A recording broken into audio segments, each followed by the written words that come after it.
নমস্কার বন্ধুরা, কেমন আছেন? আশা করি ভালো আছেন। আরও একটি ভিডিও নিয়ে চলে এসেছি আজকে আপনাদের সাথে। ভিডিওটি ভালো লাগলে লাইক, শেয়ার, কমেন্ট এবং সাবস্ক্রাইব করবেন এবং ভিডিওটি শেষ পর্যন্ত দেখবেন। এখন নভেম্বর মাসের শেষের দিক, সবে শীতের শুরু, সকলেরই ঠান্ডা লাগছে, ছোট থেকে বড় সকলেরই ঠান্ডা লাগছে।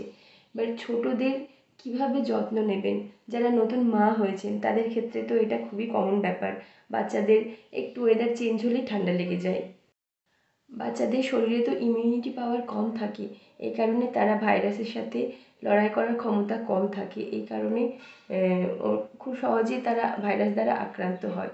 পরে আস্তে আস্তে তাদের শরীরে অ্যান্টিবডি তৈরি হলে তারপর তারা লড়াই করতে পারে। যে সমস্ত বাচ্চাদের বয়স 0 থেকে 6 মাস পর্যন্ত বা 6 থেকে 12 মাস বা 1.5 থেকে 2 বছর, এই সমস্ত বাচ্চাদের ঠান্ডা লেগেই থাকে। মোটামুটি ওয়েদার চেঞ্জের সময় ঠান্ডা লেগেই থাকে।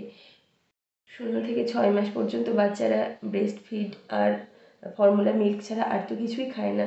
তাদের নাকটা জাম হয়ে গেলে তাদের ঠিকমতো খেতে পারে না, তারা পেট খালি থাকে, তখন তারা অস্বস্তি বোধ করে, কান্নাকাটি করে।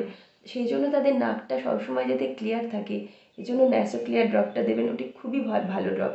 1.5 থেকে 2 বছর পর্যন্তও একইভাবে ওই ন্যাসো ক্লিয়ারটাই দেবেন দিনে 4 থেকে 5 বার পর্যন্ত। দ্বিতীয়ত স্টিম দেবেন। স্টিমে খুবই ভালো কাজ হয়, এতে বড়দেরও নাক খুলে যায় যদি কোনো ঠান্ডা লেগে থাকে বড় মানুষের।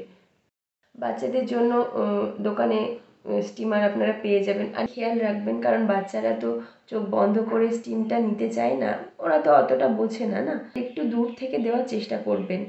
আর 1.5 থেকে 2 বছর বয়সের বাচ্চাদের ক্ষেত্রেও ওই একই রকমভাবে, যখন বাচ্চার বয়স 6 মাসের বেশি হয়, তারা তো তখন বাইরের খাবারটা খাওয়া শুরু করে দেয়। সেজন্য খাবারটা সবসময় চেষ্টা করবেন যাতে গরম গরম খাওয়ানো যায়। আর জল যখন খাওয়াবেন সেটাও যেন হালকা উষ্ণ থাকে, যাতে ঠান্ডা কোনো রকমভাবেই না লাগে।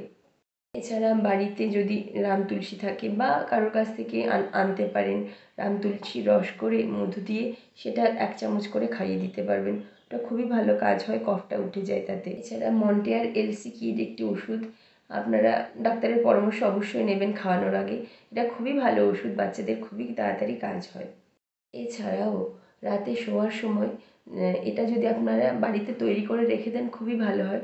রসুন তেল করে রেখে দেবেন, সেটা একটু হালকা একটু নিয়ে বাচ্চার পায়ের তালু, হাতের তালু, বুকের দিকটা, পিঠের দিকটা একটু মালিশ করে দেবেন রাত্রিবেলায়।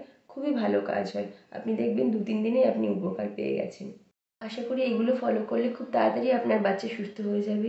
ভিডিওটি কেমন লাগলো জানাবেন এবং আবার হাজির হব পরের ভিডিওতে। ভালো থাকবেন, টাটা।